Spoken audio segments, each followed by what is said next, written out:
Bueno, compañeros y profesor, a mí me tocó lo que es el extravío y sustracción de los títulos valores.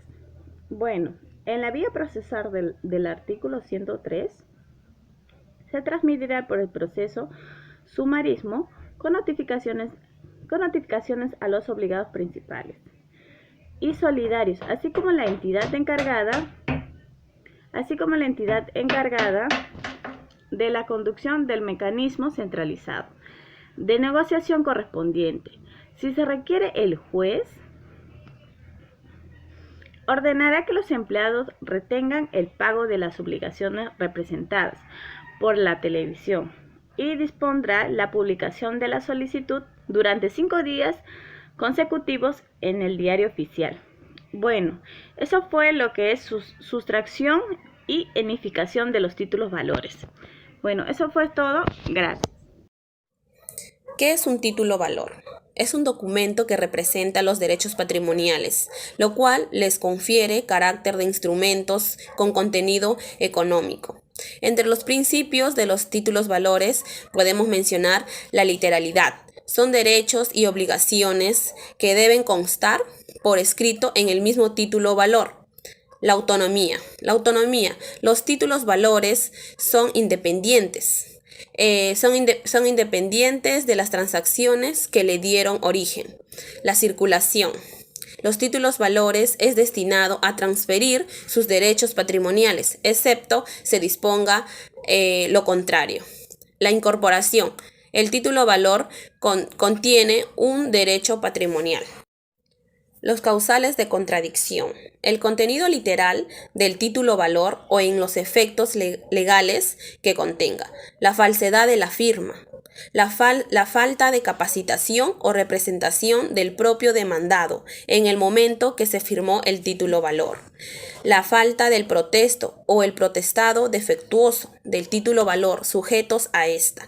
El incumplimiento de algún requisito señalado por la ley para el ejercicio de la acción cambiaria.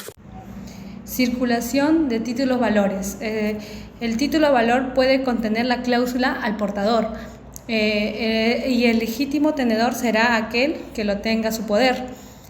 Para transferir el poder solo es necesario una entrega común denominada tradición, y en caso de que este escriba un nombre no genera ninguna responsabilidad, salvo que se especifique claramente que es un obligado, a pesar de que cualquiera que tenga un poder que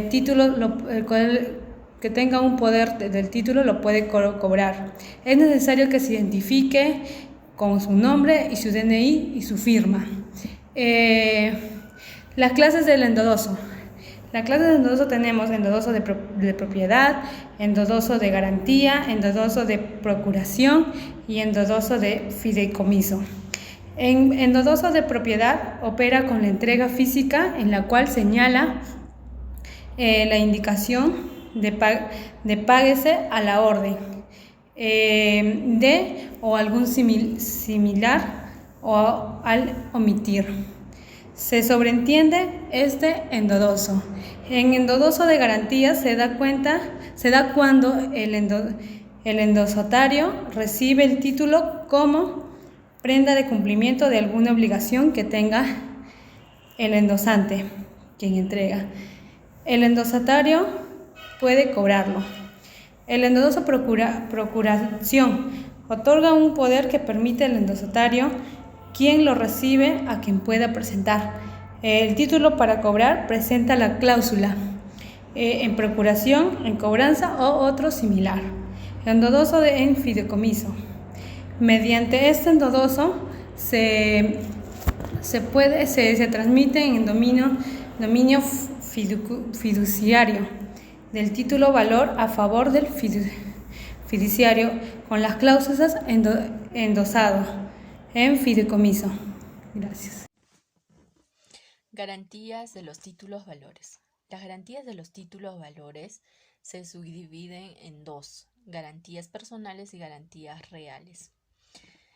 Además, las garantías personales puede ser aval o puede ser una fianza.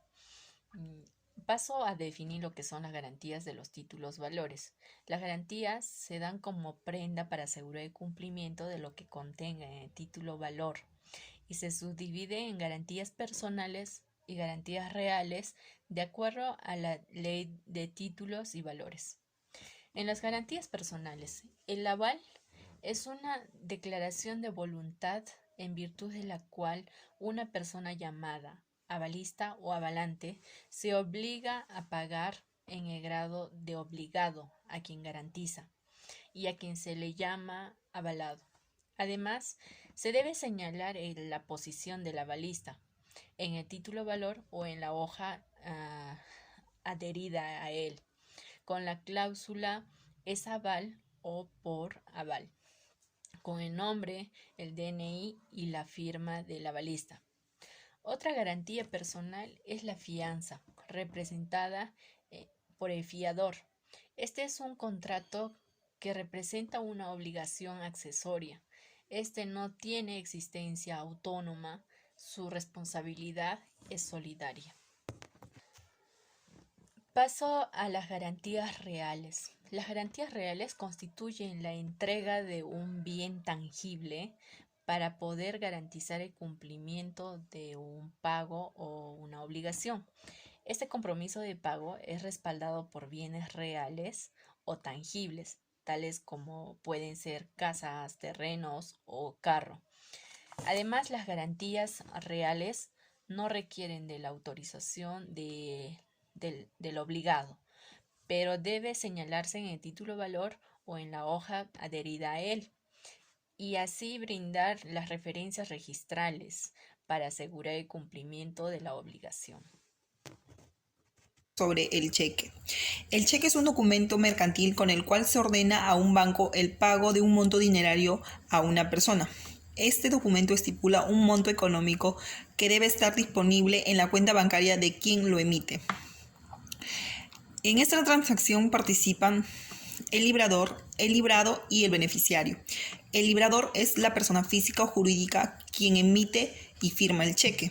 El librado es la entidad bancaria intermediaria a la que se le ordena el pago. Tenemos el beneficiario o tenedor, que es la persona física o jurídica receptora del pago. En el cheque tenemos algunas características, de las cuales les voy a mencionar las principales, ¿no? Que es, los cheques caducan, es decir, que existe una fecha máxima a partir de la cual ya no se puede retirar los fondos de dichos cheques. Luego de esta fecha límite, el cheque pierde total validez. Luego también tenemos los cheques que son pagaderos a la vista, es decir, que deben pagarse en el momento en que se presentan, siempre y cuando esto se realice dentro de los plazos legales. Luego tenemos el beneficiario del cheque, que también puede canjearlo por dinero o depositarlo en su propia cuenta. Luego también tenemos en algunas ocasiones que hay personas que reciben cheque, también pueden endosarlo. ¿Qué significa esto? Que cede los derechos del cheque para que otra persona o empresa los pueda cobrar. Para hacerlo se debe firmar en el dorso, como ya sabemos, ¿no? Todo lo que es el endoso, pues, ¿no? Para poder realizar un buen endoso. Luego también tenemos lo relacionado con la operatividad de los cheques, que como los plazos para su cobro, los tipos de cheques o los requisitos que deben contener para ser válidos varían según la ley de cada país.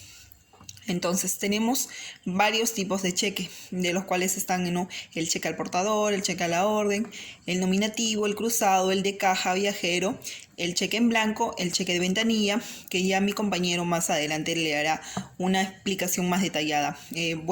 Continuamos con las partes del cheque. En las partes del cheque podemos encontrar lo que es el nombre de la entidad bancaria que realizará el pago.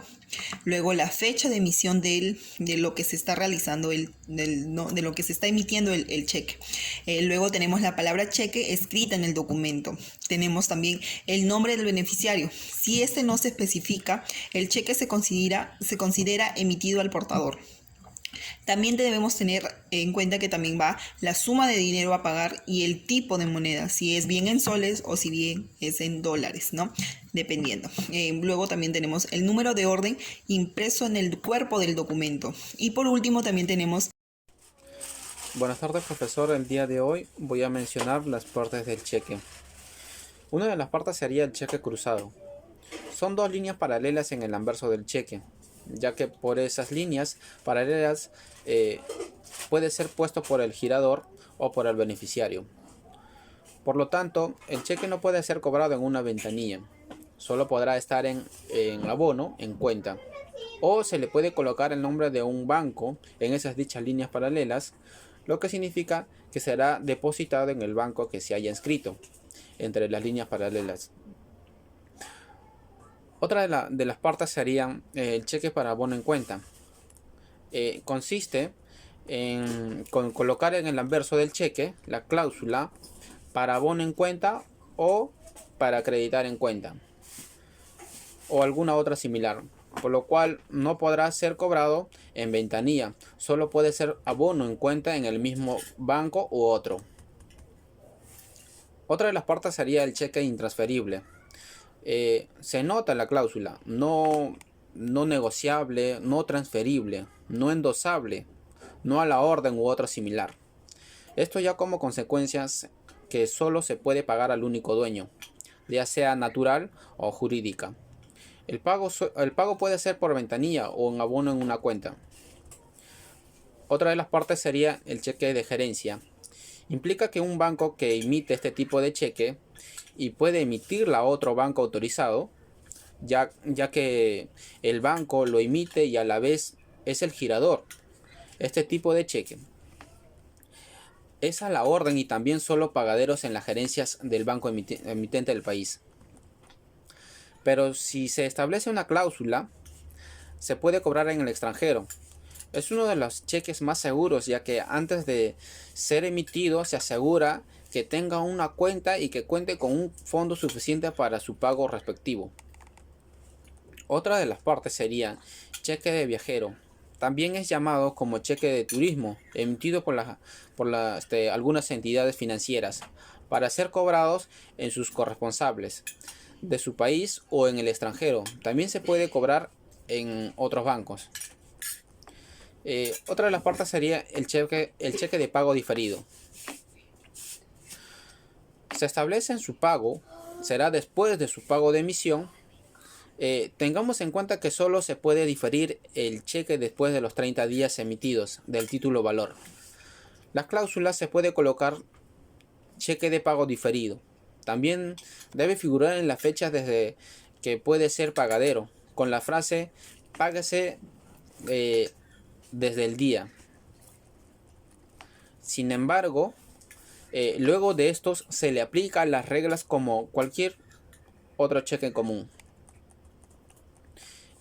Otra de las partes y el último sería cheque de giro.